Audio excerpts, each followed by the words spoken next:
AI, also known as artificial intelligence, is the general term for what we know as the computer systems that automate various processes and decision-making for us.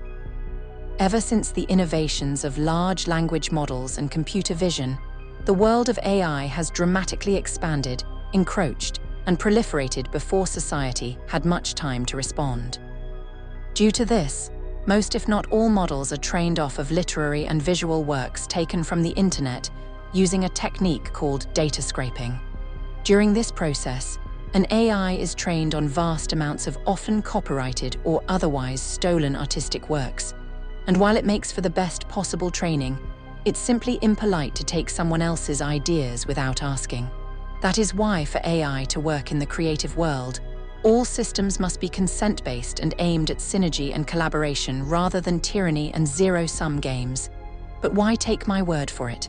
After all, the internet is flooded with AI-generated content just like this, with a generic-sounding narrator reading from a script. How much do you really know about the actual poster or their intentions, especially when they decide to hide behind a mask of false altruism or empathy? When we break it apart, we find what we do nearly every time we take a look at something dangerous, our reflections staring back at us. AI is another double-edged sword, and it is as positive as it is negative. It just depends on the person utilizing it.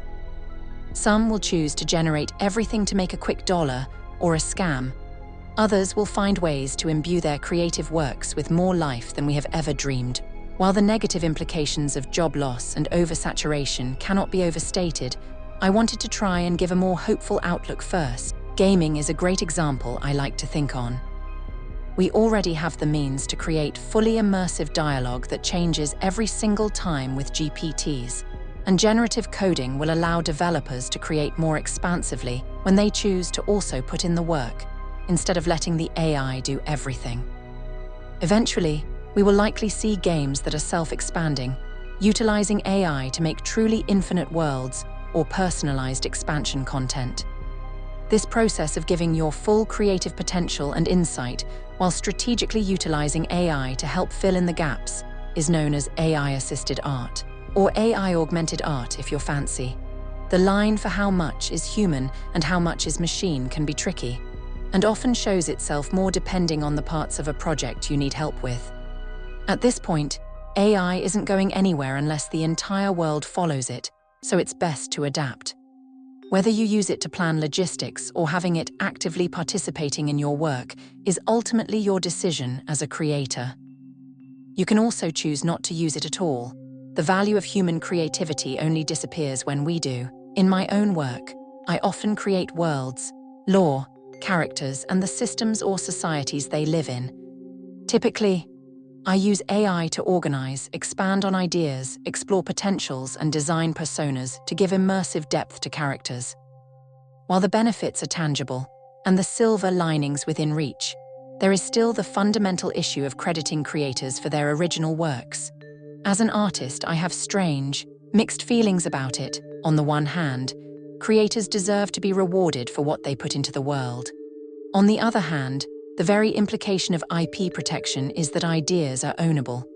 While it may work for a long while, creativity itself will become stifled if such an approach persists. AI as it is now can still be distinguished from human work for the most part.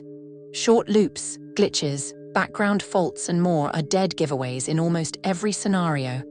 That distinction, though, is getting more blurry every day. This raises philosophical questions that would have otherwise thought to belong in the realm of science fiction.